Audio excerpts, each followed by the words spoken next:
আমরা ঘুমের মধ্যে নানা ধরনের স্বপ্ন দেখে থাকি, আর সেই স্বপ্নের অর্থও হয় ভিন্ন ভিন্ন। আজকে আমরা আলোচনা করব, স্বপ্নে যদি কেউ পিকনিক অথবা বনভোজন দেখতে পায় তাহলে সেই স্বপ্নের কী অর্থ হবে। আগেই বলে রাখি, স্বপ্নের অর্থ বয়স ও নারী পুরুষ ভেদে ভিন্ন ভিন্ন হতে পারে।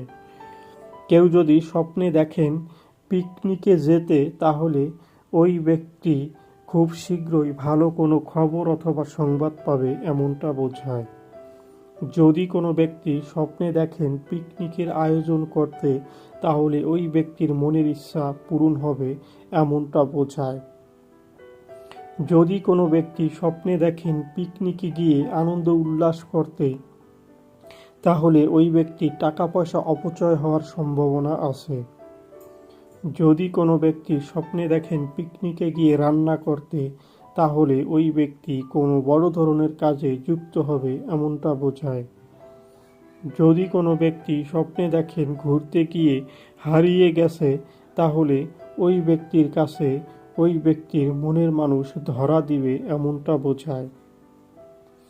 যদি কোনো ব্যক্তি স্বপ্নে দেখতে পায় ঘুরতে গিয়ে কোনো ঝামেলায় পড়তে, তাহলে ওই ব্যক্তির অর্থনৈতিক কষ্ট হতে পারে, এমনটা বোঝায়।